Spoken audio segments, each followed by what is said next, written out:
Good morning, everyone. How's everyone doing? I have you all muted, so I'm not expecting an answer, but I'm excited to be with you. Thanks for joining us today.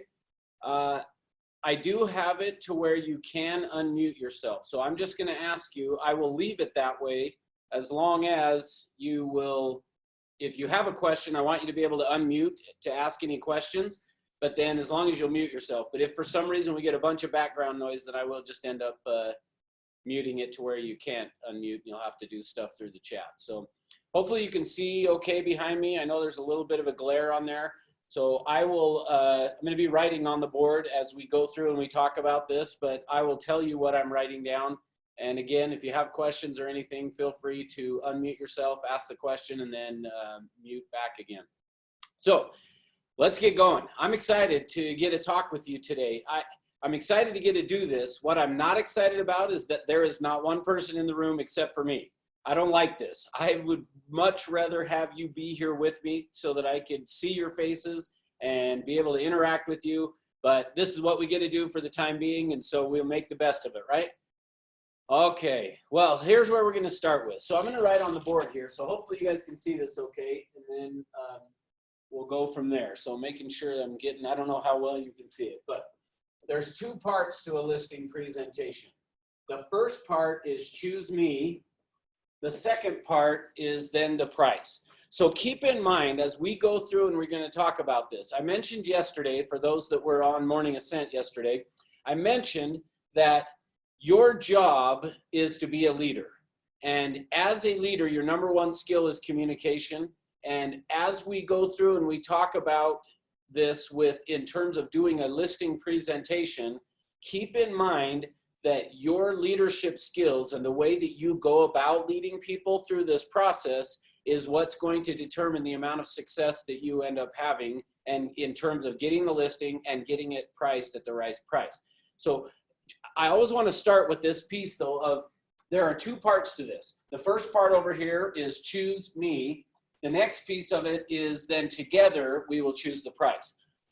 When you are prospecting and you come across somebody that wants to list their home, and specifically if you are calling a for sale by owner or an expired listing, but it doesn't have to be that. It even could be that you're out knocking on doors and you come across somebody that wants to sell. They're usually going to ask you questions early on about the price. So how much do you think my home is worth? Or how much are you going to charge me as far as a commission goes in order to get my home sold? Keep in mind this piece. There are two parts to it. Choose me, then together we're going to choose the price. Now, so when they ask you that, and I would love, actually, I'm going to try this. So I would love to have somebody unmute themselves and interact with me for a second on this. How are you going to respond when somebody asks you, so how much are you going to charge me in terms of a commission? So I see MatthewSavage has unmuted himself. So Matt, how are you going to respond to that? Based on what I set up here, choose me, then together we're going to choose the price. And they ask you, so Matt, tell me what you think, or how much is your commission going to be? Typically, the standard is 6%. Okay. I'm sorry, I didn't go. I would say 6% is a standard, and the seller actually is going to be paid both the buyer and seller's commission. Okay, perfect. Thanks, Matt. Thanks for sharing that. Now, good. So typically, when you say 6% is the standard, in California, if there is such thing as a standard for Utah or California, it's going to be more of a 5% versus in Utah, we're saying it's a 6%. Now, here's the challenge though. The struggle that we have in sharing a price with them and telling them what our commission is going to be early on like that is that then they go, oh, well, I'm not going to pay that commission. So why would we not want to give them this, the price? Why would we not want to say what our commission is going to be right off the bat? So anybody willing to unmute and answer that? What's the risk we run? We want to provide value first. Awesome, Brandee. Thank you. That's the biggest thing is keep in mind. So I've got written up here on the board, choose me, then together we're going to choose the price. Now, there are 6 things that have to happen in every presentation. So this doesn't really even matter if it's a listing presentation or a buyer presentation, but keep in mind there are 6 things that have to happen, and I'm going to list those for you now. But the reason we don't want to talk about price right off the bat, and for me, even the price of their house, I don't want to give to them until I have had the opportunity for them to choose me. Now, the reason being for that is in their mind, in most consumers' mind, your job is to put the home on the MLS and then you sit back and wait for somebody to call. Now, we know that's not necessarily the truth, and that's not how we go about doing the business, but in their mind, that's what they're thinking. And so until you have had a chance, like Brandee said, to create the value for them, until I've created value in their mind, what they're thinking is that we're all the same. And therefore, if we are all the same, what should they do? Well, if we're all the same, then what they should do is find the cheapest price. So the reason I say don't talk price. So instead, when somebody calls and asks you, or you're door knocking or whatever, somebody asks you, what's your price? Here's how I like to answer it. And this isn't the only way. You probably have some other ways as well. But here's how I usually do it, is when somebody calls and says to me, hey, so what do you charge in terms of commission? Well, until I've had the chance to create the value with them, I want to respond by saying, hey, my commission is typically going to be somewhere between 0 and 10%. Now, you might not want to say 10, but for me, for real, I have done 8% commissions, and I have done a lot of 8% commissions. So because of that, I'm going to say, look, I'm going to charge anywhere from 0 to 8% in terms of a commission, or you could say 10, however you want to do it.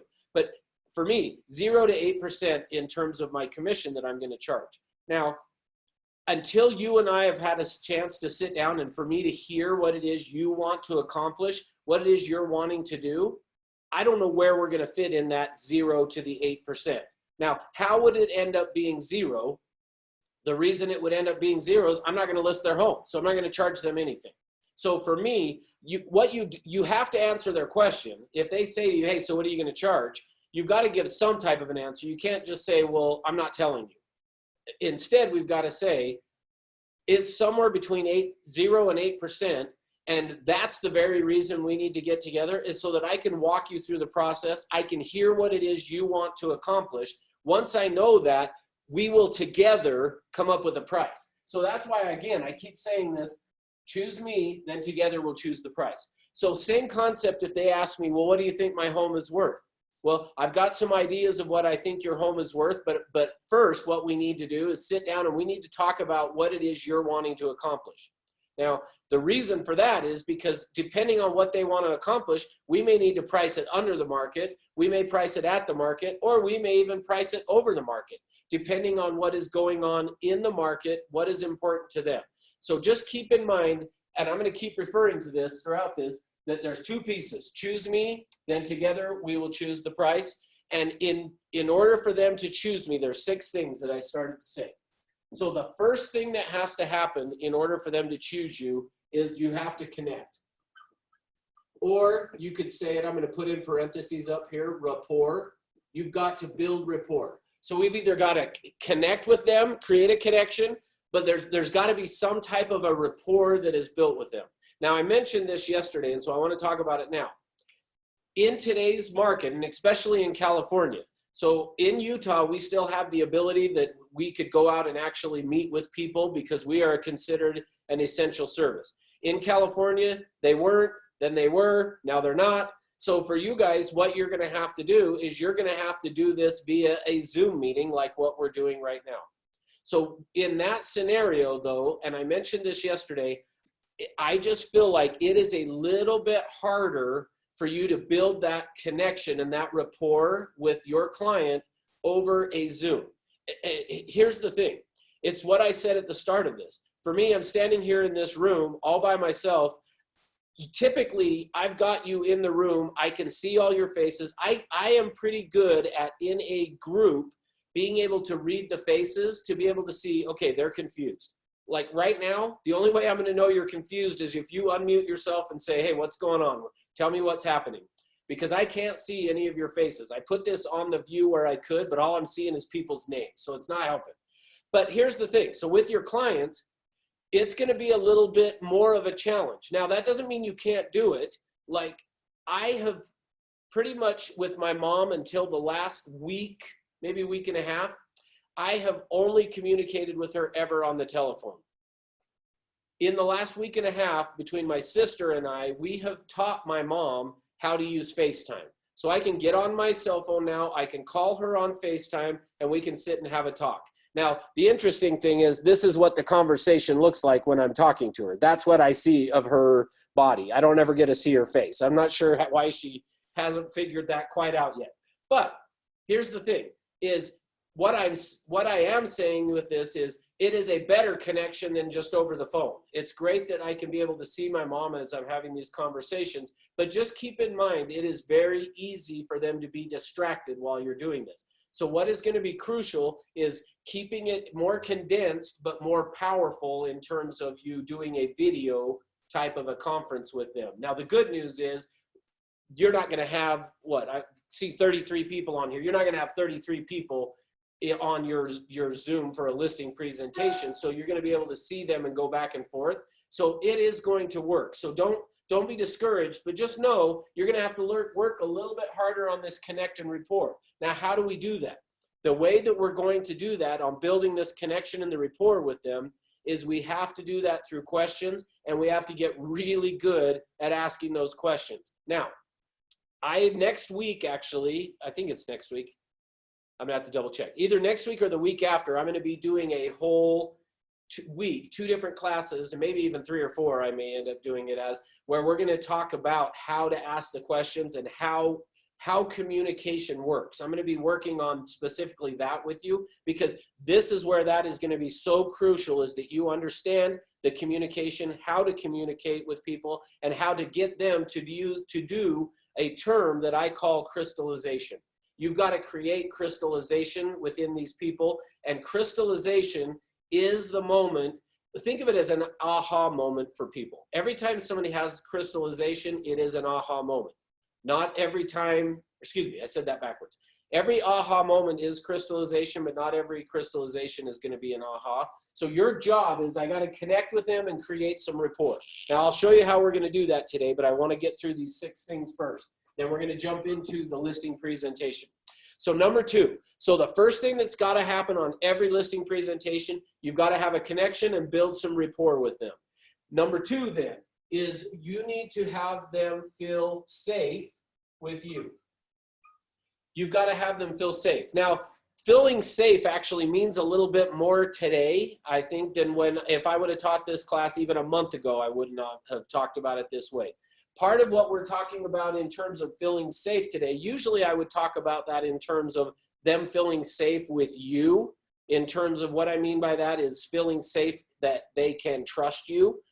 But in today's world, I think part of what this safe is they need to feel safe that you have a process in place that is going to protect them and their home. Because remember, we're talking about a listing presentation. So part of what we're going to do during this listing presentation is we're going to talk to them about how we're going to keep them safe, keep their property safe. So safe in terms of like something not being stolen, but also in terms of how are we going to do showings on your home that'll allow people to come in and take a look, at least for those in Utah. Again, in California, it's going to have to probably be video for the next few weeks. But how do you help them feel safe that you're going to be protecting them?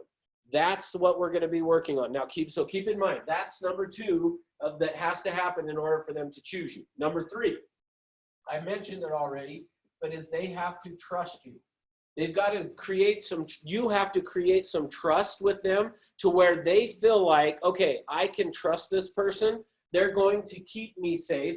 And again, not just safe in terms of physically, but also emotionally safe, that they are going to feel like it's going to be okay.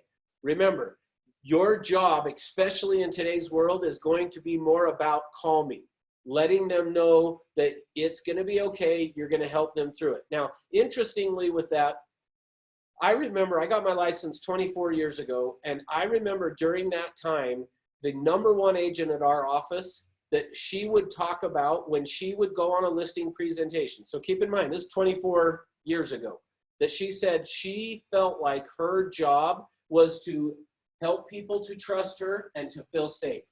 Our job is to be there to calm them down. Your job is to be the calming influence to tell them, look, I got this. I know what we're doing. It's going to be fine. We're going to get the home sold. Everything's going to be okay. As I've been listening to agents make calls over the last week, the thing that I am hearing over and over and over again from the sellers and or potential buyers is, well, I'm going to wait until this calms down. Well, that might not necessarily be the best thing. As I'm watching the inventory here in Utah, and my assumption is it's the same in California, is the inventory starting to grow.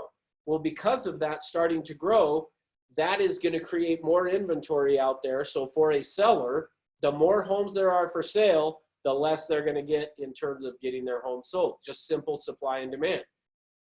Our job then is helping them see, look, if you want to get the best price for this, we want to do it while the supply is still going to be low. Now on the buy side, and from my standpoint of that, I also do feel like we're creating this what's the word? Pent up demand that is going to release once all this takes place, because there are still people needing to buy and sell. There's still people getting married. There's still people that are going to create scenarios that they need to sell their properties, getting job transfers, new jobs, selling their home to move somewhere else, whatever it is. So just know we're going to be okay, and your job is to help them feel safe. Once they feel safe, they will now know they can trust you. Once they trust you, the next step that we've got to do, so #4 on this, is once they trust us, we need to then create some type of value. Okay, so we have to, Brandee brought this up, is we've got to create value for them. Now, we talked about this at the start of, as you create value is what is going to allow you to now charge a higher price in terms of a commission. I mentioned to you that I've done a lot of 8% listings. This is how I've done the 8% listings, is you have to create the value. I love one of the ways that Justin Udy, who is one of the top teams here in Utah, and for a long, long time, he was our top agent in Everest. One of the things that he does that I would recommend for you guys as well is to create this value is he does something where he creates here's what I do for this commission, here's what I will do for this commission, and here's what I will do for this commission. Now, what most people are going to do is exactly what you would think they would do, and that is they want all of the services you provide at, let's say, an 8 or a 7%. Because I keep talking about 8, where in Utah, Matt brought up 6 is more the norm. California, 5 is more the norm. Part of how you're going to get a 6 or a 7% commission is through doing this. And so what Justin does is says, this is what I'll do for 5. This is what I do for 6. This is what I will do for 7. People then are going to say, well, I want all the 7% services for 6% or 5%. And all you have to say is, yeah, how am I supposed to do that? How am I supposed to be able to give you all the services at 7 for a 5% commission? And let them answer the question. That's a great strategy from Never Split the Difference. The book, Never Split the Difference, is asking, how am I supposed to do that? When you ask, how am I supposed to do that, puts the burden on them to come up with the answer of how you're supposed to do it, and they aren't going to know how to tell you to do it. All right. We got to create some value. Sorry, I'm going to close out my email here. My computer keeps dinging every time I get an email. Apologize for that. All right. #4 was create value. #5 now is we have to then separate ourselves. So I'm going to write as separate yourself. You got to separate yourself from the competition. What is it that makes you different than everyone else? Now, I'm going to show you how to do that as we go through the listing presentation here. I'm going to show you how you separate yourself from the competition. But I would say in today's world, especially, this becomes even more important than ever, is you have got to separate yourself from the competition. You got to show them why you are different. Because again, remember, in their mind, what is going on is they are thinking we're all the same. They don't understand that what you are going to be doing is going to be different than what every other agent out there is doing. See, most agents do the 3 Ps. They put it on the MLS, they put a sign out front, and then they pray. And you need to show them that's not the way that we're going to do this. And by doing that, by you creating that value, and the way you're going to create value is by separating yourself from the competition, they are now going to be willing to pay a higher price. The proof in that is, think about the car that you drive. Most of you guys are driving nicer cars. Why are we not all driving, and in order to not offend anyone, why do we not all drive a Yugo? Now, some of the younger people on this are probably like, what's a Yugo? Go Google it and look at an image of what a Yugo is. But essentially, it was a lawnmower that was a car. Why are we not all driving Yugos? Well, number one, they don't exist anymore. But the point being is you're willing to go pay a higher price for a nicer car because you see the value in that vehicle. And if they see the value in you, they're going to be willing to pay a higher price. Now, number 6 that we're going to have to do as part of this presentation is you got to close. We have to be willing to close. Now, a good presentation should just lead automatically to a close. So you shouldn't be that, you don't need any fancy kind of a things. And we'll do some trainings later on that are just about the closing and the master close and some of those things. But for today, just keep in mind, there's 2 parts to a listing presentation. First part is choose me. The second part is then together we'll choose the price. All right. Hopefully everybody's got that written down. I'm going to erase that so that I can write the next piece on here. So the next piece of this is when you start your presentation. So now that I have this understanding, my job's to lead. I'm going to get them to choose me first. Once they have chosen me, now I can then start to talk price with them. So we're now going to start into, okay, how do we get all this stuff to take place? Well, the first thing that you're going to do is we do what's called TAP, the acronym TAP. TAP stands for thank. So we want to thank, we want to acknowledge, and then we want to promise. So at the start of your presentation, whether you're on a Zoom call with them, FaceTime with them, or a in-person with them, regardless, that does not matter. You should start this with thanking them, acknowledging something about them. Now, typically, I would tell you, if you're in person, acknowledge something about the house. The hard part is, if you're doing this over Zoom, you may not have even seen the house yet. So at that point, I would just thank and acknowledge them for taking the time to meet with you. With all the craziness that's going on in the world, you understand that cutting some time out to sit and talk about selling their home, which could be exciting or it might not be exciting, but acknowledge that they're taking the time for that, and then promise them that you're going to give them some really good information. So I want to just promise them that, hey, I'm going to do everything I can to, even though, and again, if you're doing this over a Zoom, look, I'm going to do everything I can to make this transaction happen just as if I was there in person with you. So hopefully that makes sense, what I'm saying to you guys in terms of that. But we want to start with a thank. I want to acknowledge them. And ideally acknowledge something about the house if I can. But if not, then I'm going to just acknowledge they're taking the time and give them a promise that I'm going to give them some great information that regardless of if we end up working together or not, that they are going to get some really good information that is going to help them in getting their home sold. All right. So now that I have thanked, acknowledged, and promised, the next step of this, so think of this as being kind of number 1. Before I head into number 2, I usually like to just kind of draw a line across here when I'm writing this out, because what I want to do next with them is I want to be able to have them show me the home. Or if I'm in person, I may say, let me take a look at the home. I want to go walk through it and explore your home as if I were a buyer. Now, again, if we're having to do this over technology with them, you're not going to be able to say, let me go explore your home as if I'm the buyer, because you can't do that. They're going to have to show you around the house. So on this one, the next step in your listing presentation is have them show you through the home. Ask them to get on their cell phone, or if they're on their computer and iPad, to walk through the house and show you each of the rooms and talk to you and explain the house to you. Now, keep in mind, the most important thing, if you're going to err on any of this stuff, error on the side of connection. Remember I said, the first thing that has to happen is they've got to choose you. Error on the side of connection. What I mean by that is, if nothing else, spend more time with them showing you through the house so that you can create that connection.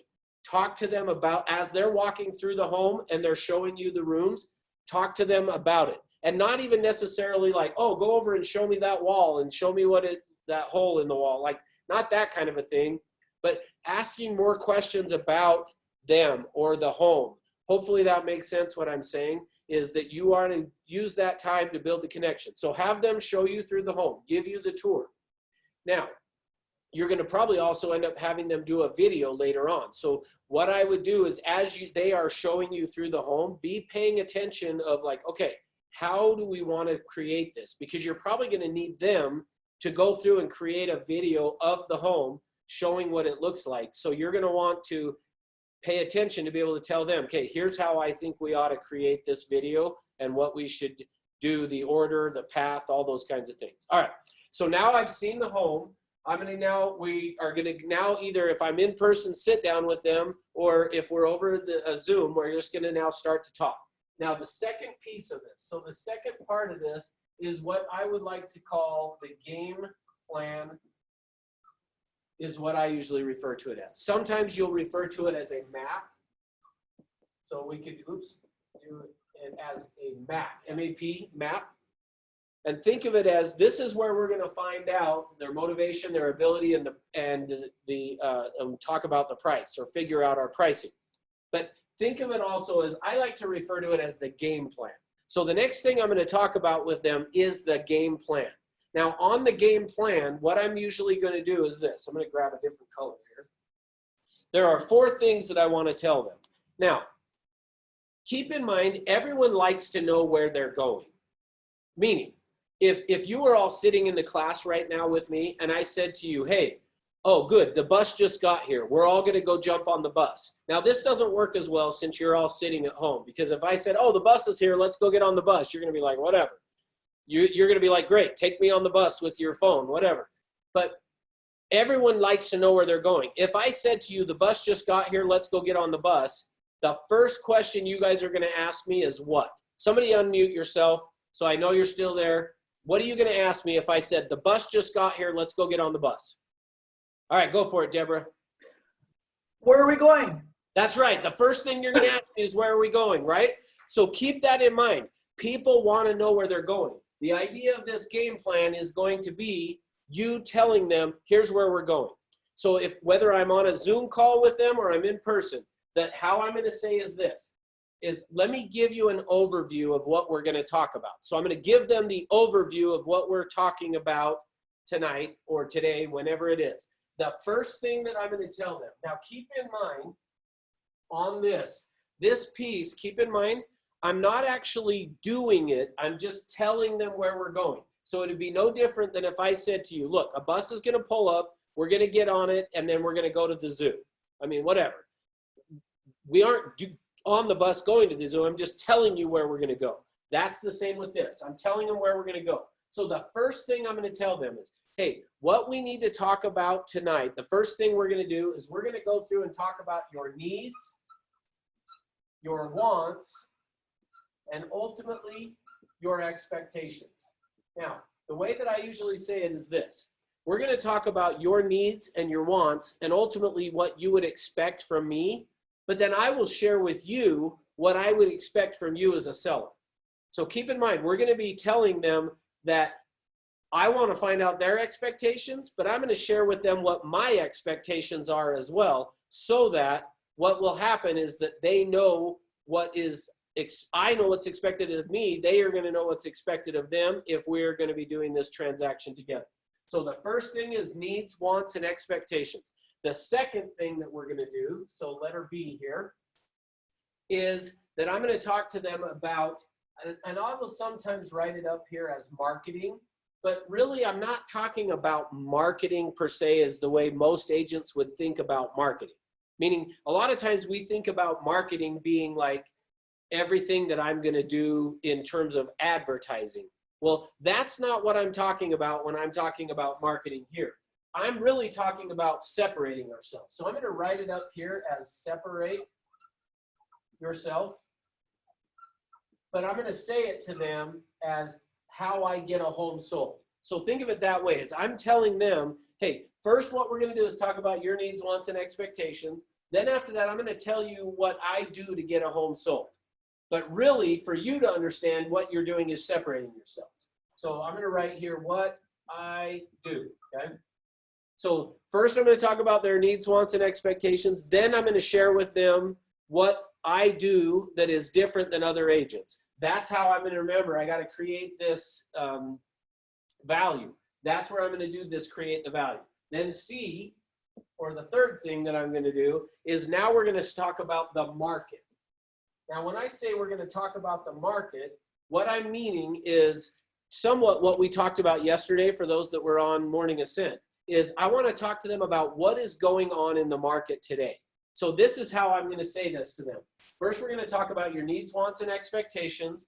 Then we're going to talk about what I do to get a home sold. What makes me different than everyone else? After that, we're going to talk about what's going on in the market today, and specifically how that relates to them and them getting their home sold. Now, if you will do it in this order and follow this process, what you're going to find is it makes getting the listing very easy, and it also is going to make getting it priced at the right price much simpler as well. So then the fourth thing, or D, that I'm going to write up here is the close. Now we're going to do kind of a trial close with them. Now let me show you what I mean. When I say trial, it's probably not more of really a trial, but I'm going to tell them that I'm going to close. So I'm going to be telling them up front. Now, so keep in mind what has gone on. I want to make sure you guys are in the right spot. I've thanked, acknowledged, and promised them. I've had them show me around the home, either in person or over video, that they've shown me the home. Now that they've shown me the home, I've said to them, all right, let's talk about how this is going to work. First, we're going to talk about your needs, wants, and expectations and what I would expect from you. Then we're going to talk about what do I do to get a home sold that makes me different than everyone else. Once we've established that, then we're going to talk about what's going on in the market today. And how is what's going on in the market today going to affect you and the price we set on your home? And then once we have talked about that, if you are comfortable and confident in me being able to get the job done, I'm going to ask you to sign a contract. Okay? Now, here's the key on that. Notice how I did that. I'm telling them, here's what we're going to do. We're going to talk about this. Then we're going to share with you what I do. We're going to talk about the market. And then if you're comfortable and confident, I'm going to ask you to sign the paperwork. Okay? Now notice, by me saying okay, how do you think most people respond when I say, okay? Okay? So Okay. that's right. Thanks, Deborah. What they're going to do is go, okay. And then we say, great. So now that we've done that, now what we can do then is we can go on to step number 3. Now, step number 3, I'm going to just write up here as questions. Okay? So I've written it down as questions, that what we want to do is we're going to now ask them the questions. Now remember, so think of it this way. I'm going to draw an arrow here from A, these needs, wants, and expectations, down to questions. This is where we're now going to start getting into their needs, wants, and expectations. So I've written it here as questions, but I guess I could even just throw in parentheses.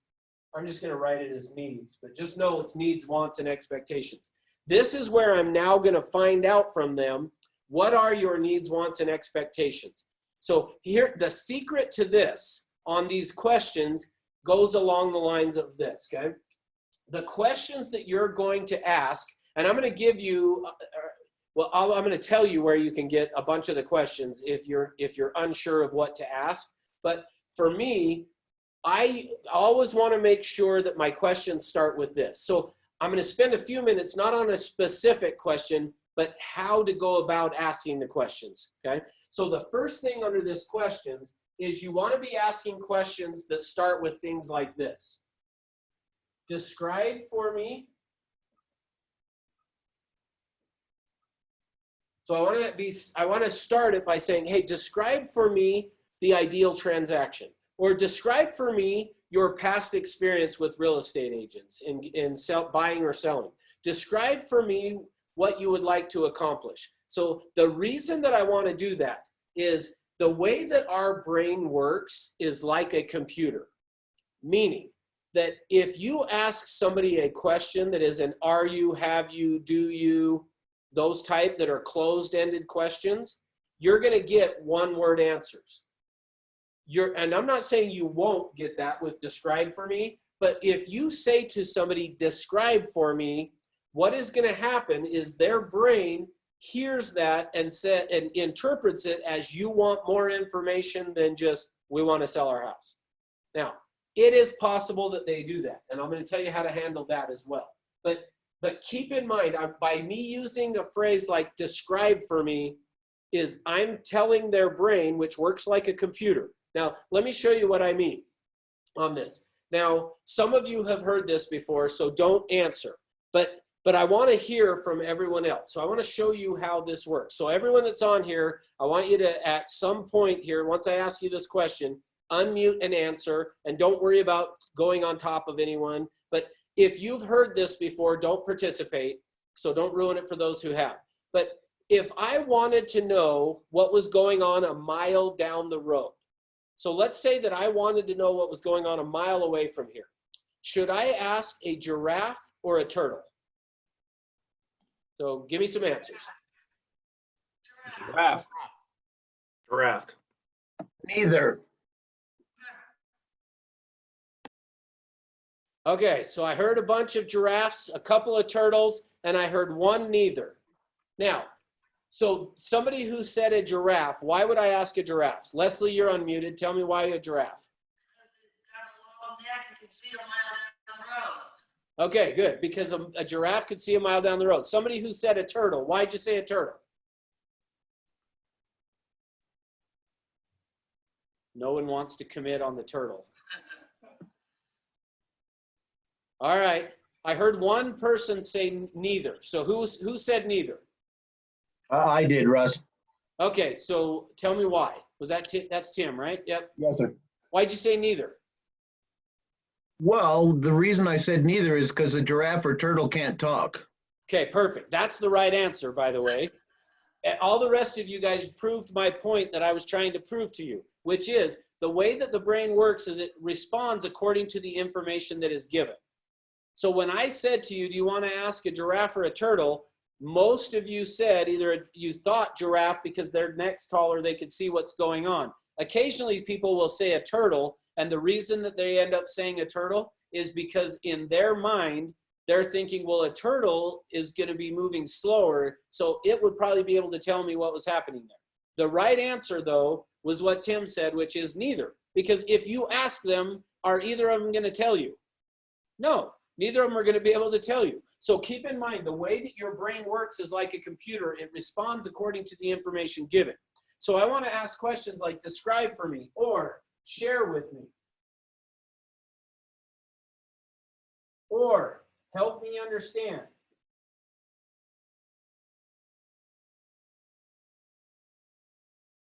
Okay? So describe for me, share with me, help me understand, or tell me about.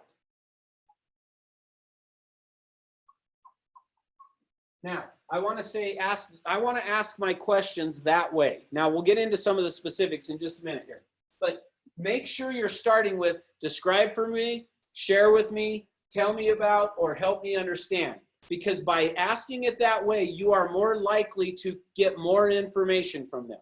Now, the next step of this, which this next piece on this questions part is so crucial. Remember, your job is you got to get them to choose you, and you got to get them to connect or to build some rapport. The way you're going to build that rapport and connect with them is through asking these questions. Now, what you want to do, though, is we tend to want to hurry and rush to the next question instead of slowing down and really taking some time with this. Now, I have a daughter-in-law who is just finishing med school. In fact, she will graduate in the next 2 months, I believe. She is been accepted to be a resident in psychiatry. So she's going to become a psychiatrist. And thankfully for me, my son and my daughter-in-law, she's going to the University of Utah, and she got her residency here too, which is exciting. So she gets to stay. But here's the thing. Here's what I want you to understand is in talking to her about becoming a doctor, and I have asked her questions about when they are training you in med school and you are going out, and she's been an intern going around and, doing rotations on different areas. I asked her, tell me about how they taught you guys to ask questions. And what I found from her is part of the training that they give to the doctors is to be able to ask questions, but then you ask follow-up questions to that. Keep in mind, that's what you're doing. Your job is to diagnose the situation for these sellers to help them make a decision that is going to allow them to get the home sold. And so the way that you're going to get a connection with them and have them feel like you have a really good bedside manner is through asking more questions. So keep in mind, and it's not difficult. What you're going to do is say, hey, so share with me what is important about getting the home sold. Once they have shared, then just do a follow-up question that is either going to be, okay, yeah, what else? Or tell me more. Say more about that. But if you will use those type of things, either say more about that, tell me more, or just even keep going. What will happen is they're going to feel, and that's the key word, they're going to now feel that you are really interested and wanting to understand and know and figure out the best way to help them. And by you saying, hey, so share more with me about that. Tell me more about that. As you do that, they're going to now start to dig down deeper. Now, I know this piece doesn't make sense what I'm about to say next, but remember, you want to create this crystallization. And I'm going to do a whole class on this later on in a week or two. But you're trying to create this crystallization, and the way you do that is through getting them talking. And so as you say, what else? Keep going, tell me more, then what's going to happen is they now are starting to really get connected to you and feel like you understand them. When I first learned this process, so let me just share with you quickly. When I first learned this process, I actually flew to the Bay Area to be trained in this. While I was there being trained on this, there was a loan officer in this same training. And the loan officer asked me, describe for me the ideal loan officer. And then I did. And as I described it, he said, what else? Okay, keep going. Tell me more. What else? Keep going. Tell me more. And you usually want to do the what else? Keep going. Tell me more until they say, I can't think of anything else, or that's about it. Well, he did that with me. And I remember, now keep in mind, this had been in about a 10 or a 15-minute interaction between me and this loan officer where he asked me to describe the ideal loan officer.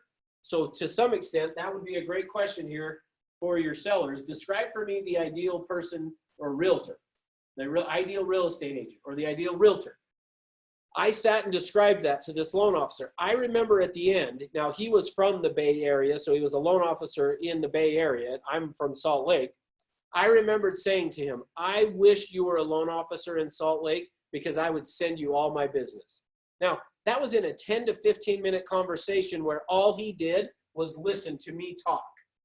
So keep in mind, if on your presentations you are doing most of the talking, that's a problem. They should be doing most of the talking if you want to get them to choose you and if you want to create that connection with them. All right, so we're going to ask questions. Now, in terms of the questions that you want to ask, inside of the script book, which you have been having emailed to you every day. So when you get the email every day that says, join George on the Morning Ascent, and like for this morning's where he would be interviewing Austin Kales, an attachment to that email. So if you don't have it, watch for it tomorrow, but an attachment to that email has our script book. So I'm going to grab here, I printed off a copy of it so you guys can kind of see here. But contained inside of that book on page number 38, it has 21 questions for the listing presentation. Now you will notice that not all of these questions have a share with me, help me understand, or tell me about, or describe for me, but most of them do, a lot of them do. The ones that don't, just reword it so that you're asking it that way. But to me, the one that I like to start with is the very last one actually on here. which is number 21 on these 21 questions. So I like to start with, hey, share with me or describe for me, what are you trying to accomplish in getting your home sold? And then remember, I'm going to say, share with me what is most important to you about getting your home sold. They're going to then start to talk, and I'm going to say, okay, what else? What else? Keep going. Tell me more.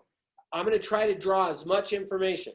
Then after I've done that, and maybe even if I can, I'll ask some follow-up questions to those.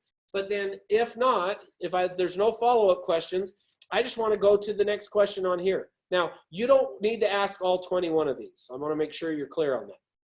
But you should have a number of these. You look through them and decide which ones you like the best, that you feel like are going to get you into rapport with this client, and decide how you're going to ask them and in what order. Write them down. And when you show up to the appointment, whether it's virtually or in person, just say, hey, in thinking about our appointment today, I wrote down a number of questions that I wanted to talk to you about.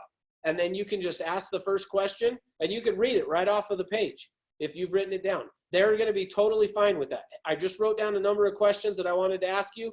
Boom, you start to ask the question, read through it. What else? Keep going, tell me more, until they say that's about it. All right. Before I move to the next, any questions on this part? Just unmute yourself and ask away if you've got any questions. So I'll wait just a minute. Go ahead, Parker. Does this apply to like pretty much any part of talking with really anybody, like just even cold calling or things like that, like asking these kind of questions? Does that help to get them to choose you as well in those scenarios? Yeah, great question. Thanks for asking that, Parker. Yeah, I would say yes, although it's not going to be exactly the same when you're on the phone. And what I mean by that is, depending on where you're at on the, probably the better way of saying it, let me answer this. Scratch what I've said so far. On the phone, you first have to earn the right. So I guess think of it that way.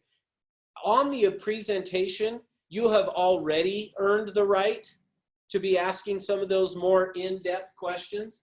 So yes, on the phone, do it, but you first have got to make sure you've earned the right. And the way you're going to earn the right over the phone is what you need to be doing is first doing a whole bunch of repeating and affirming and empathy, meaning as they're responding, you're repeating back what they said and then either emphasizing it. Oh, that's awesome. That's great.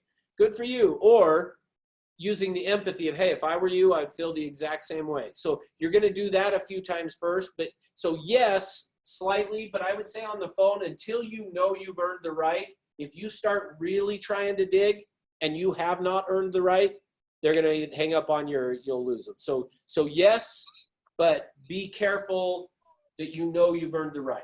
So hopefully that answers. Okay, sounds good. Thanks. Cool. Thanks, Parker. Anyone else? All right. Well, I'm going to move on then. If you think of anything, go ahead and interrupt me. So Okay, wait a second, Russ. Yep. Go ahead, Tim. I don't see that attachment that you're talking about, and I don't want to cause, I don't want to hold up the class. Okay. So in the email you got this morning?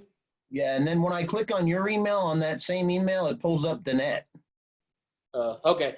If you'll shoot me an email, I'll make sure you get it. So All right. in fact, I'll just, anybody that does not have the script book, I'm going to put my email address in the text box here. If you shoot me an email, I'll get it to you. And Thanks, that Russ. is correct with one S, not two. So, okay. I'm going to erase this. If you guys are good, I'm going to go to the next, because I don't think, can you see if I go a little further to if I write over here? If I get to here? Yeah, it looks like you guys will still be able to see. All right, good. I'm going to leave it there. All right, so number 4, the next step of this. So after we've asked the questions, now think of this piece being this way. I'm asking all of these questions, and think of it as it's like we're playing the game of Jeopardy. When you play Jeopardy, all of the answers are on the board. You have to come up with the right question. Well, that's the same way that this works, is the purpose of asking these questions is we are asking the questions so that we can get the answer to the test. And once we get the answer to the test, we know how to create value. Because remember, we got to connect with them or build rapport. I need to have them feel safe and trust me. These questions section is where I'm taking care of the connection, the safe, and the trust is where and to some extent, you may not fully be to the safe and trust here, but you should be creating the connection and rapport here. And to some extent, the safety and the trust as well. The next step of this, number 4, which is, remember I put here this separate yourself, is what we're going to do next. The other thing I will sometimes call it is, I'm going to write it here, separate yourself, but I will sometimes even say the plan of action. Remember I said it over here is what I'm going to do to get the home sold. Now, what I'm going to do is this now separate yourself is where you are creating this value for them, because what I've done though, now hopefully I'm making this connection for you. What I've done is asked enough questions here that I know what's important to them so that I can come over here and now be able to tell them what I'm going to do to take care of what they talked about down here. So the challenge with me in training you on this is like this piece here, I can tell you, here's the questions. And I just told you, there's 21 questions. You can come up with some other ones that you want as well, questions, but I can provide you, here's 21 questions. What I can't always tell you though, is how you're going to respond here. Let me show you what I mean.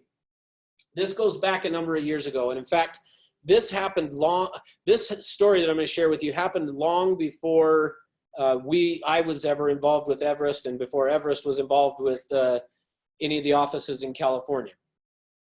So, but because of that, I'm going to go back and talk to this guy and get the address to figure out where this property is, because it'll be even more relevant for you guys. And some of you may be able to be like, oh yeah, I know that property.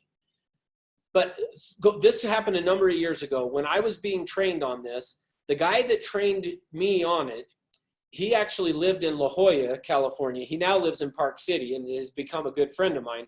But at the time, he was living in La Jolla. He had an agent up in the LA area. And like I said, he told me where the house was, but it didn't mean anything really to me then. So I'll find out. And so that the next time I tell this story, I can actually tell you where it is. But he had an agent that he was training on this process that got the chance to go and take this. And if I remember right, this was many years ago, like a $15 million property, which today is probably 50 or 60 million. But this agent got the opportunity to go in on this listing presentation. And what happened was that the agent called up this guy that trained me and said, hey, would you come with me on the appointment? And he said, yes. So he went with him on the appointment. And when they got to the house, this was an older lady that her husband had passed away. They had tons and tons of money. He had passed away. She decided the house was too big for just her alone. So what she did is she decided she was going to sell. She was going to interview a few different agents. And in the process of interviewing these agents, she would then choose who she was going to list with. Well, this guy was going in, and if I remember right, he was the 3rd or 4th agent that was going in. Well, they got in there and they did this process where they said, okay, describe for me what you ultimately want to accomplish. So she did. You know, she explained that her husband had passed away, the home's too big, blah, blah, blah, all this stuff. They asked a few follow-up questions. They asked her, well, and this question, I don't know that I said this. I'm pretty sure it is on the list of the 21, but if not, I'll give it to you just so you have it.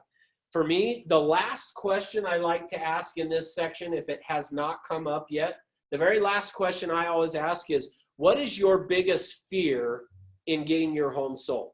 What is it that keeps you up at night or that you're afraid of the most?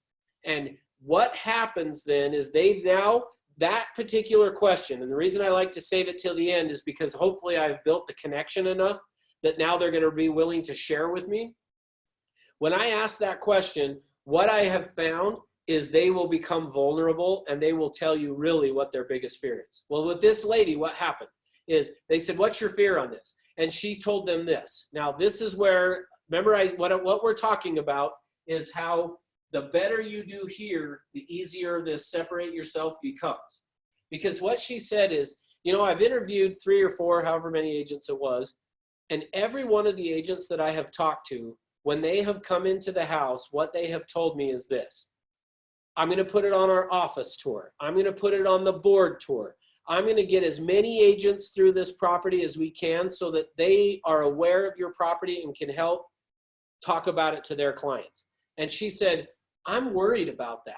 And the reason I'm worried about it was she had one room that her husband had bought her this handmade carpet in Peru that he had bought her for her birthday present, and it was white. So in her mind, what she said is, my biggest fear on selling this home is I understand I might move and they might rip out the carpet and change it. I get that. But she said, but that was a birthday present from my husband, and it means a lot to me, that carpet. And I just don't want to see it destroyed while I'm living in the house. So guess what the agent did? He said, well, when he got to this section over what separates himself, he said, you know what I'm going to do is I'm actually not going to put it on any of the tours. In fact, I am only going to let people come and see this house who have been pre-approved, that we actually have a proof of funds letter from them or their lender saying they can afford to buy the home. The other thing I'm going to do is I'm going to go down to a medical supply store and I'm going to buy a box of booties. And I'm going to put them by the front door, and we're going to tell every person that comes through the house they got to put those on in order to walk through the house. Now, guess who got the listing? That's right. Because they had gotten to the point that they understood what her biggest concern was, and that's not something that somebody's typically just going to share with you, is, yeah, I'm afraid my white carpet's going to get destroyed if you got all these people coming through. Like, there are some that might, but typically they're not going to do that. So as a result of that, you got to figure it out. So keep in mind what I said here, we're playing the game of Jeopardy. You got to ask enough questions and in such a way that you get them to reveal to you what is important to them. Once they've done that, now this separate yourself, similar to what I just said, what they did when they got here, let me tell you what I'm going to do. Now, I will give you some examples of this, of what types of things you're going to do. Usually what you're going to end up talking about is communication. My experience with doing this is that's probably the most common thing that you're going to get to, that you're going to end up talking about that on separating yourself, is during this down here, when you ask people about their fears or what they expect, all those things, what's typically going to happen is they're going to tell you things like, I just want to be sure I know what's going on. I've never been through this before, or I had a bad experience before. Whatever it is, they're just going to want to know, how are you going to communicate with me? So if they've told me that during this questions piece, then I'm going to ask follow-up questions. Remember, on this, I'm going to say, well, how often would you want to be communicated? What manner would you want to? What kinds of things would you expect for me to be sharing with you? See, I'm going to ask a bunch of follow-up questions to this, so that when I get to here, I can say, well, let me tell you how I work. And what you want to do, this is the key piece on this, separate yourself. When you're separating yourself, what you want to do is tell them, here's how most agents work. Let me tell you what I do.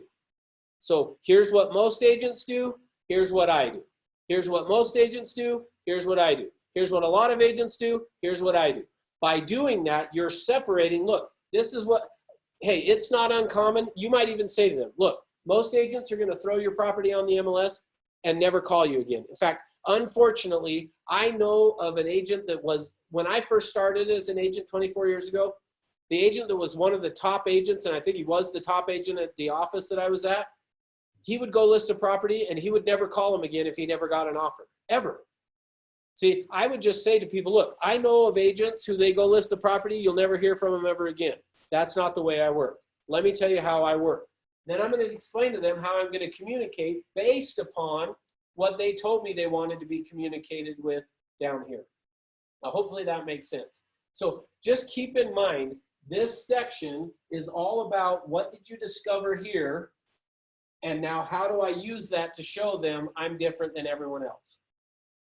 Any questions on that piece? I just had a question. How did the agent become number one if he just listed the property and never communicated back to the, I guess the market was so hot it was selling? Great question, Matt. What actually he just would do, he was working a lot of for sale by owners and expireds, and he would just go get as many as he could get, and then he just wouldn't, probably most of them would sell, but not all of them would. And so as he ended up being a top agent, he could get a lot of them sold, but he also had a lot of mad, frustrated people with him. So, yeah. All right, and then Liliana is asking, we should do the separate yourself twice first. Yeah, great question. No, so the answer is no, so even though I just said yes. The answer is no. Up here, the separate yourself is I'm just telling them that this is the game plan. I'm giving them the overview. So what I'm saying up here is, first we're going to talk about your needs and wants. Then I'm going to tell you what makes me different. I'll show you what makes me different. Then we're going to talk about the market, and then we'll close. And then boom, I'm jumping into the questions. So up here, I guess think of it this way, is this comes up to here. So I'm explaining that I'm going to separate myself or tell them what I do different. But then here's where I'm actually going to do it. Does that make sense? I hope. If not, I guess do a follow-up. But hopefully that makes sense. So yeah, we're only doing it once, but I'm telling them about it right here. All right. Any other questions, or am I good to go? All right, I'm going to move on then. All right, so once we have done that, now I'm going to draw another line across here, because before I go to step number 5 on this, which step number 5 is going to be the market here. So if I were to write 5 here, draw a line, because that's going to go to 5. Before I do that though, before I go to the market, because remember at the start of this, I said there's 2 parts, choose me, then together we'll choose the price. So I'm ready to go to price. So I first now have to find out, have they chosen me? So now is when I'm going to find out. The reason I drew a line across here is I got to find out if they have chosen me before I go to price. Because remember, I am not going to talk price. Even if partway through this, down here in the questions, they started asking me about price, I'm going to say, hey, let me finish asking you the questions to figure out more of what we need to do. Then we'll come to an agreement on a price. So I'm always going to tell them, we're going to come to an agreement on a price. Don't worry about that. But first I need to get some more information. So now I'm ready to find out, have they chosen me? Now here's how I like to do it. So after I have separated myself, so I've used all the information we gathered here to separate myself, before I go into the market, I'm going to ask them on a scale of 1 to 10, where are we at in terms of you choosing me as an agent? So somebody willing to role play that with me so I can show you what that looks like? Sure. All right, Leslie. Awesome. Thank you. All right, so Leslie, let's assume you and I have gone through, we've talked about all this. I've separated myself. So now I ask you.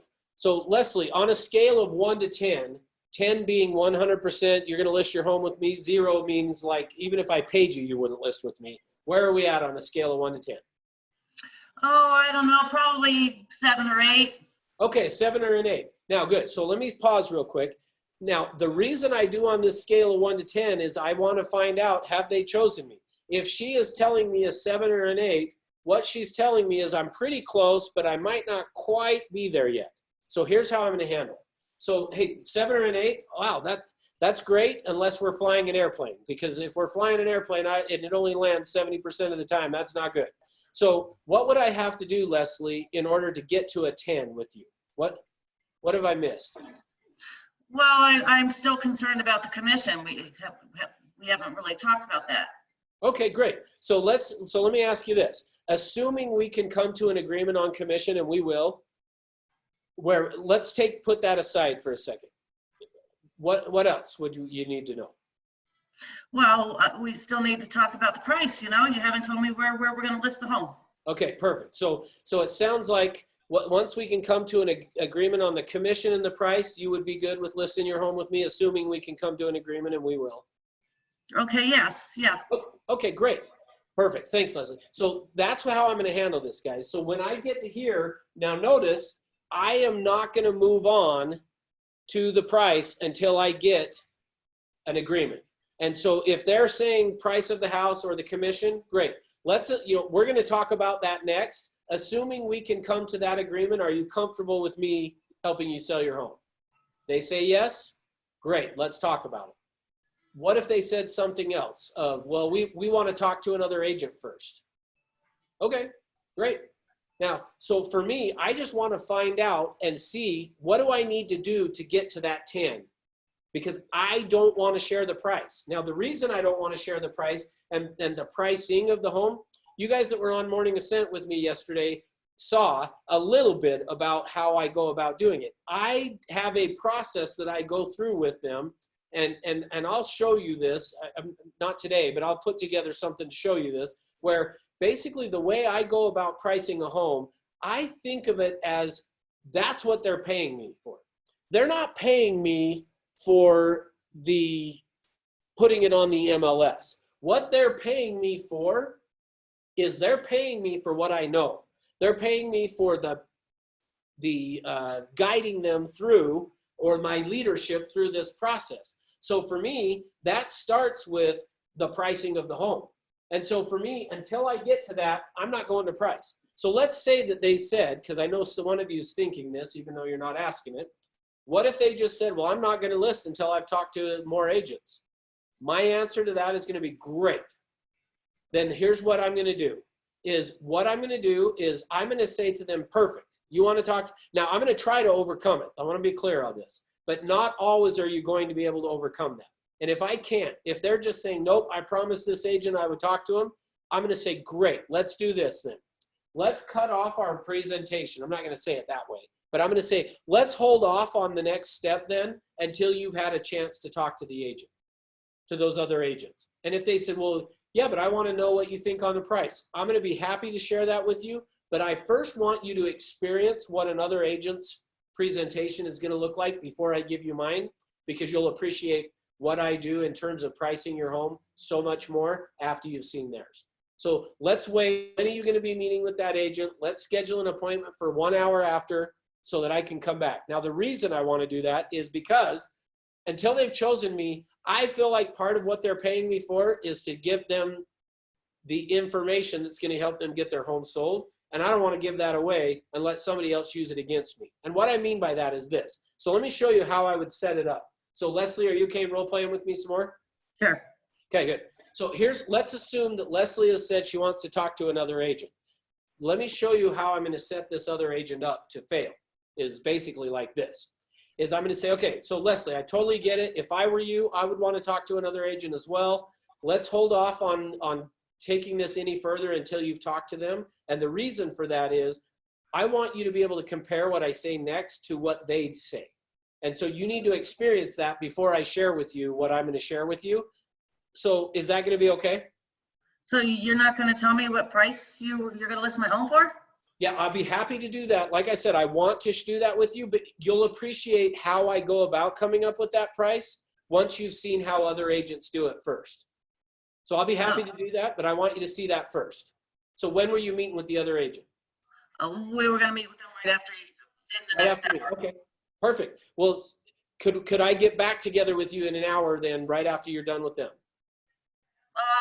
Sure, I guess that's fine, Russ. Okay, perfect. Now here's what I want you to ask the agent, because I want you to understand this. Part of why I said I want to wait is because I really pride myself on pricing and how important that is. And so what I want, and what I mean by that is this. I want you to ask the other agent how many buyers there are for your home. So you got to promise me that in part of you're talking with them, that you're going to ask them, how many buyers are there for my home? Now, they're going to give you one of two answers, or maybe three. They're either going to say one, which, yeah, clearly there's only one person that's going to buy your house. But how many real potential buyers are out looking right now for your home? You need to ask them that question. And if they don't know the answer, I would be a little bit suspect on if they are the right person for you. Because here's the thing. I have learned when you go out to find a buyer, we need to be able to go, and forgive the metaphor, but we want to go out with a rifle, not a shotgun. Meaning a shotgun is just we blast it out there and see what happens. Well, that's fine, but it's going to be much better if we can take a targeted approach to go after the people who are looking for your home. And I know how to do that and how to figure it out. So I want you to ask them, because they're either going to say one, they're going to say, well, there's no way to know how many buyers there are, or they may just say, I just have no clue. Like that's pretty much the answers you're going to get. If they can tell you how many buyers, real potential buyers there are for your house, then great, but I'll be surprised. So I want you to ask them that question in terms of determining your price. And then we'll get back together and I'll tell you how I know how many buyers there are for your house, because I know how many there are. So how many are there? Like I said, I'll be glad to share that with you as soon as you've talked to the other agent. So what time did you want me to cut back together with you? Well, it's, what time is it now? I guess I'd be probably at least an hour with the other agent, so why don't we Perfect. say, Let's do that. why don't we say Great. 12 o'clock? Yeah. Good. Now, thanks, Leslie. Now, here's the key on this. Just know, and I want to make sure you guys get this, if this is not a referral, if it's a for sale by owner, expired listing, potentially a just listed, just sold, that you're getting this appointment for and they're interviewing other agents, know if you don't get it signed, you run the risk the other agent does before. But hopefully with what I've done there, I've created enough curiosity that they want to meet with me again. Then I can come back and I'm going to get with them and I'm going to show them how many homes there are or how many potential real buyers there are. Now, let me tell you what I've learned. And I've been doing this piece for about 10 years. When I'm doing a CMA, I do it the traditional way that somebody does a CMA, but then I also do it more in terms of the way we have been trained to do a CMA is the way an appraiser does an appraisal, but that's not the way a buyer buys. And so I do it more the way a buyer buys to figure out in the last 45 days, how many buyers were there for this house when it wasn't on the market? How many people would have bought it? Then from there, I can project that that's how many will buy it in the next 45 days. Now that's a whole separate training, but just know that you can do that to where I'm able to present that to them to show them, look, we know. Now, here's the other thing is you can sometimes even figure out the demographics of that buyer, meaning that they're coming from a certain area. The example I'll give you, my neighborhood that I live in, probably 70%, maybe even 75% of the houses that sell come from the surrounding neighborhoods. So I 100% know if I was going to list a home in my neighborhood, and I've listed a bunch of them, I'm going to go target the neighborhoods that are right outside of my neighborhood because it is almost guaranteed that that's where the buyer's going to come from. The other thing I'm going to do is I'm going to go and talk to every person in the neighborhood asking for who do you know that wants to move here, because pretty much for the last 5 years, every person that has moved in has come because somebody in the neighborhood called them and said, hey, there's a house for sale, you ought to come and buy it. So that's the kind of approach you want to take with this, is figuring out, are the buyers coming from a certain area to this? Are they working at a certain place that are coming to this area? Or even little things like, are they, because what you'll find is the demographics seem to be about the same. And what I mean by that is if they're coming in and asking the seller to pay their closing costs, and every house in that neighborhood does that, that's part of what I mean by targeting this approach, is by saying, look, we're going to go out and target the buyers because we know they're asking for closing costs. Let's just advertise it that we'll pay the closing costs.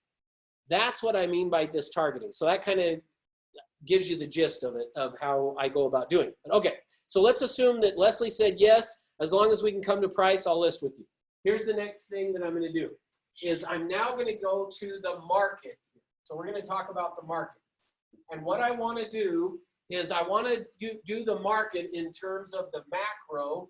So I just want to talk about the big picture. So when you say macro, it's big picture. Here's what's going on in the market today.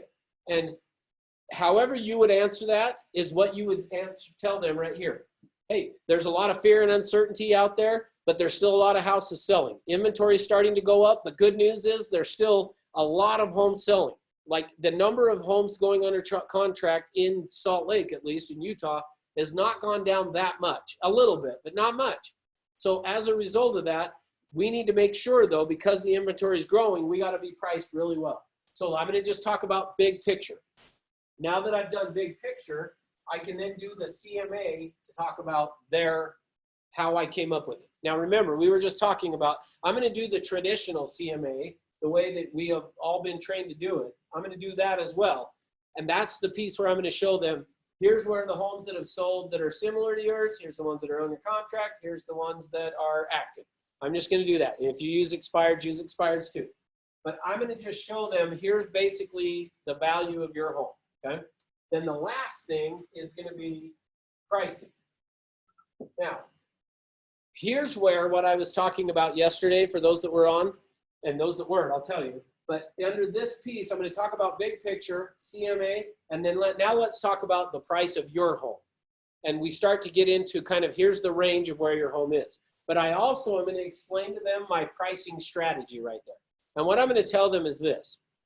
Look, this is our best guess. Even when you go get an appraisal done, and the public trusts the appraisers, but it's still a guess. So we're starting with this is what our best guess is, and whatever price they are thinking that their home is worth is just a guess too, because we don't really know until we put it on the market what their house is going to be. Okay? So I'm going to tell them, look, we're going to start it at this price, but here's what I know. In our market, if we do not receive an offer within the first 3 weeks, now again, like I said, this piece might be changing a little bit because of everything that's going on, but I don't think so. I still would say if your home is not getting action and going under contract in the next 3 weeks, that is the market's way of telling us that we're too high. We need to come down on our price. And then I just explained this pricing strategy to them, which is this: 0 showings, 0 offers. We need to reduce the price between 7 and 10%. We're at least 7% overpriced. If we get some showings, and some I would say is 1 to 3 a week, no offers, we need to reduce the price 5 to 7%.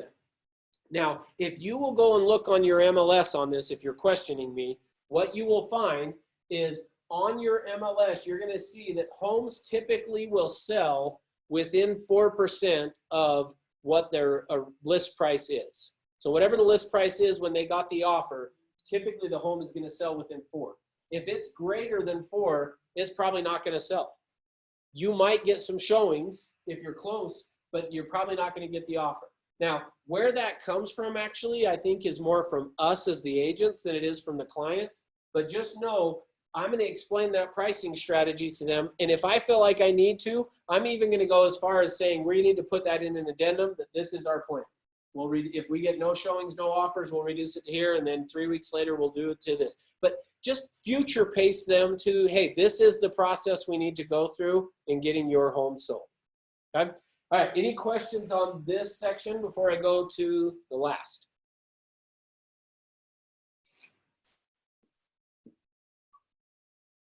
Hey, Russ. Yes, go ahead. So there's like a glare on my screen because the lights are showing. Yes, on the, sorry. So can you like send us an email of exactly what you're writing? Yes. Yeah, Okay. I'll be happy to do that. I'll take a picture of it. So what I would need you to do, it looks like you put yours in the chat. I'm just not sure if that will stay there once I go out. If you'll just shoot me an email, I will send that back to you. The other thing, let me try this. I don't know if I turn off the lights. Can't see me as well, but does that help or no? Not Not really? really, no. Okay. Yeah, shoot me an email. I'll take a picture of this and send it to you. Can we Okay, get- I already sent you my Get your email one more time. Is it Russ Orchard at Century 21? I threw it in the chat box, RUS, so with one S, Orchard, ORCHARD @gmail. Got it. Okay. Okay, cool. Okay, so number 6 then is going to be the close. So number 6 is the close, okay? And on the close, really, if you've done it right, like we talked about back here of, hey, we're gonna go through and talk about this, and I stopped here and asked on a scale of 1 to 10, where are we at? And they said that as long as we can come to a good agreement on a price, they would list with me. It should make this close really easy, because now that we've talked about this, I can say, okay, so Leslie, how do you feel about the price we've talked about? How do I feel about the price? Well, I'd like to get a little bit more than that, Russ. Okay, so where would you recommend we start the price? Well, I think we should start at 700. 700? Yes. Okay, hey, so here's the thing. So for me, I'm gonna say, so Leslie, hey, I'm good with that, but I just wanna make sure you are good with understanding that if we go 3 weeks and we've had no offers, no showings, we're gonna reduce it by 7%. If we're getting some, but not that we would do a 5%. Are you good with that in 3 weeks, so if we haven't gotten it sold, that's the market's way of telling us we need to reduce the price. 7% by like 50,000? Yep. I mean, you said you needed to get to LA, right? Yeah, I do. Okay. Yeah, I mean, just what I know about the market, if it has not sold, we're going to need to reduce it by probably at least 5%. Okay, so we can start at 700 and see how it does for 3 weeks. Yeah, and then make that change. let's try it for 3 weeks and see what happens. Okay, I'm good with that. Okay, great. So how did you spell your last name, Leslie? And then I'm going to just start filling out the contract. Make sense? Yes. Cool. So the close really on this should be as simple as, hey, based on what we've talked about and what you had agreed to, this is what we, now that we've come to an agreement on price, when did you want to get started? Did you want it, and a lot of times I'll do it this way. Did you want it to hit the market before the weekend, or did you want it to go on Monday morning? And then if they say, well, I'd like it to be on the weekend. Okay, great. Let's go ahead and get it started. We can get going right away. All right. What other questions do you guys have? Okay, Russ, I have another one. Yeah. So like with photos, I really like professional photos when I put my listing on, but what do you suggest with like temporary photos and then plug in the professional photos after that? Yeah, great question. I actually like to have, I'm with you. I would prefer to get the professional photos done first, but at the same time, if it's hey, we need to get going right away, I probably would be willing to do the other way, but my preference is I really try to encourage them. Let's get the photos done first. Okay. Thank you. Yep, you're welcome. What other questions?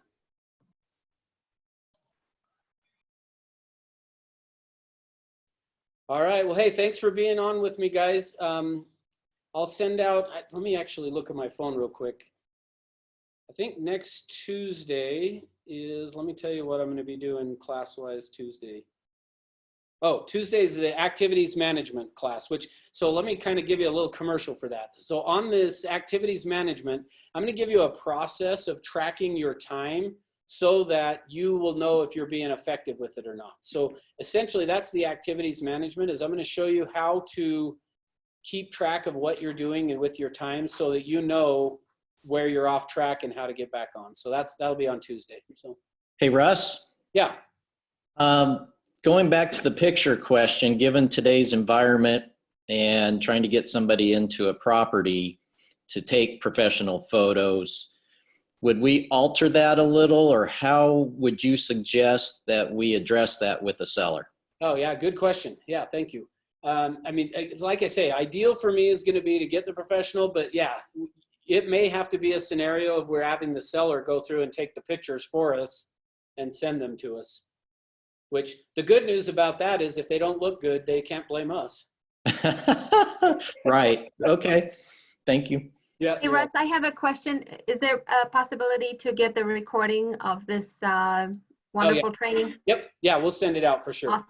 Thank you. Yep. Yeah, it takes a little while after the class to get it processed, and then I throw it onto YouTube and get a link and stuff. But we'll get it sent out either end of day today or first tomorrow. Hey, Russ. Would you also include, I think someone already asked, a picture of the whiteboard without the reflections on it? Yep. Thank you so much. You're welcome. Hey, Russ. Hey. How you doing? I'm great. I want to thank you for the class. I'm having a presentation on Friday for a seller from Park City, so this is very helpful. This is going to be my first one. Awesome. Good. Good luck with it. Let me know how it goes. I will. Thank you. Okay. Appreciate that. You're welcome. Okay, well, thanks for being here, guys. Have a great rest of your day. Thanks, Russ. Thank you. You are welcome. Thank you. You're welcome. Thank you.